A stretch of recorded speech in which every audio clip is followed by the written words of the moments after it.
Hi, I'm Dallas Dickinson, Director of Production on Star Wars The Old Republic, the new story-driven MMO from Bioware and LucasArts. Today I'll be guiding you through the opening minutes of the Eternity Vault, a high-level multi-party operation involving an ancient prison that's been uncovered on the remote world of Belsavis.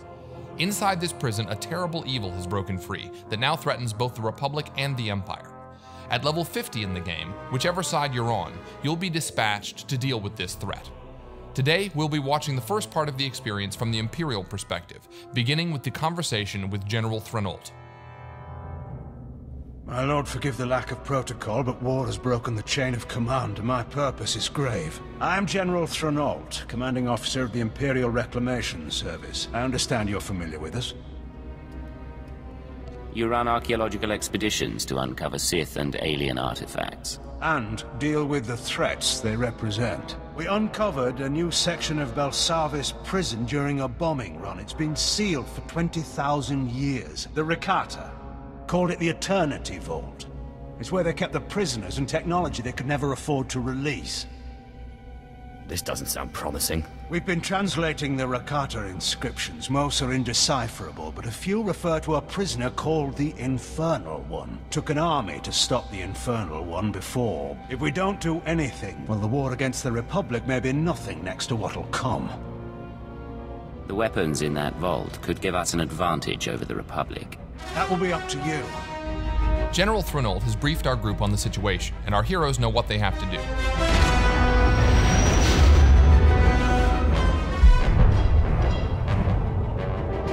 Within Belsavis atmosphere, proceeding to surface. All hands prepare for enemy fire. The Eternity Vault defenses are active. Coming into Belsavis' atmosphere, the Imperial ship has come under fire from the prison turrets and is going down. The players must get to the escape pods. Each player takes his or her own pod to land at different points on the planet's surface. Weather conditions are extreme on this part of Belsavis. Players have to run through the snowstorm to gather up around a burning escape pod. Enter my domain. Children unknowing, they will serve. That voice belongs to the Infernal One. He knows our heroes have come for him, and he has prepared his prison fortress to repel their attack. Our players wisely take a moment to activate any abilities that can give the group defensive and offensive bonuses. They're gonna need them. So as the battle begins, you can see the Sith Juggernaut. He's the primary tank for the group, and he's rushing ahead to draw fire from the turrets and the enemy droids. The Sith Assassin is the group's second tank, and he's getting in there also, drawing one of the Eternal Sentinel droids to him with his Force Pull ability. The Sith Assassin has more than just his lightsaber. He also uses lightning attacks and his Wither ability. The other members of the group are focusing their attention on the left side turret. These turrets pack quite a punch, so they need to be taken out quickly. Switching to the Sith Sorcerer, we can see that he's come under attack by some of the droids. Fortunately, the Juggernaut blasts by and gets the droid's attention. The Sorcerer gets some healing now from the Agent, who is one of the medics for the group. And now the Sorcerer can fire off some shock blasts and a lightning attack at the turret. The turret has focused its sights on the Mercenary. That white ray means a powerful area of effect attack is coming, so it's good the Mercenary is off to the side. The Mercenary fires off a few Heatseeker missiles, and you can see on the bar that the group is burning down the turret's strength.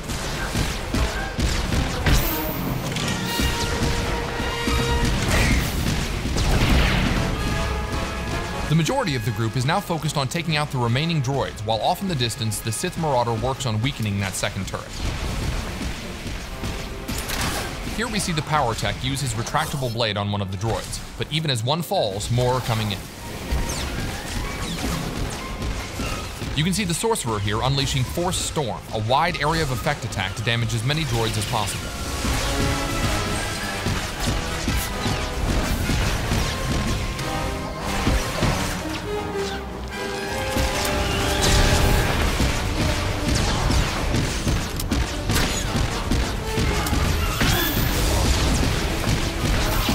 Alright, the last of the droids is down. Now they've just got to deal with that second turret.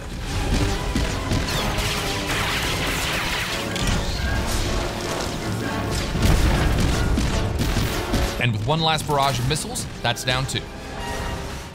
My finest creation, machine of machines, metal enemies. worlds welded together, an allied toward Before they enter the Eternity Vault, the Infernal One has another surprise for the group.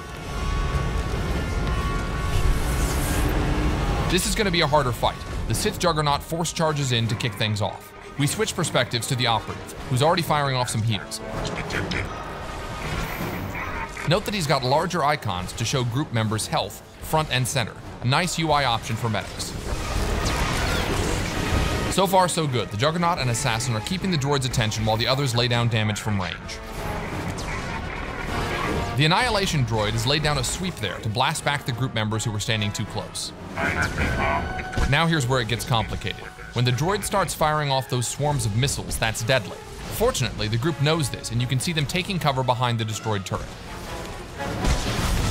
So most of the group is hiding, but the Juggernaut and Assassin are actually able to withstand this kind of firepower, so they're just charging right back in.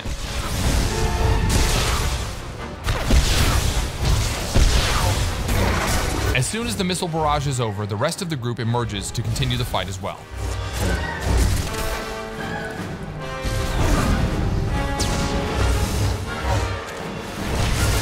We switch to the Sith Sorcerer, who keeps his distance and keeps a steady flow of lightning streaming out to weaken the droid.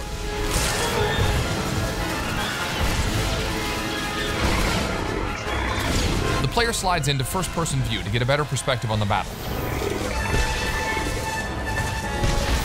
Oh, looks like the Sorcerer got a little too close and got knocked back by that sweeping arm.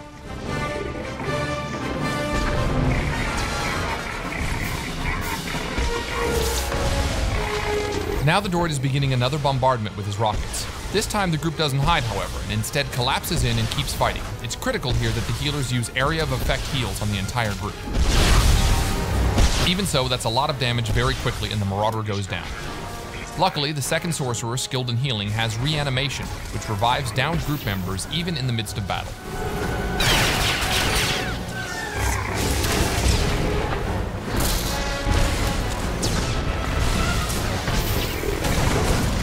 The red targeting reticle over our Sorcerer indicates that he's been targeted for a heavy missile attack. This attack will slam not only him, but anyone standing nearby, so he smartly moves away from the rest of the group to take the hit. Methods analyzed. Engaging storm protocols.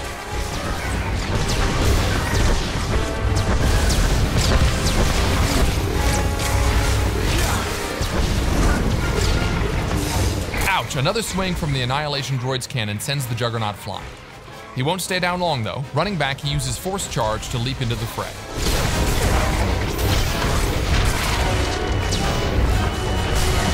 Our heroes maintain their blistering assault, chipping away at the droid's health.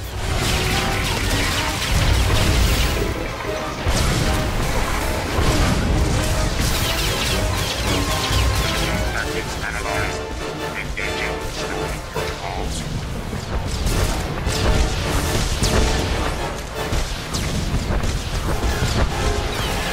And here the droid is launching another missile barrage, but his health is low, so the group just converges on him. They're gonna go for it. Oh, the droid's attacks are just too much. They're dropping. 1, 2, 3, even 4 of the group members go down. But it's not over. They're so close, and there you go. One final attack from the power tech, and the Annihilation droid has gone down. So that was just a small part of the larger Eternity Vault operation. We hope it's given you a good feel for what playing through the operation will be like for you and your friends. Thanks for watching. We'll leave you now with a sneak peek at what the Infernal One has in store for players inside the Eternity Vault.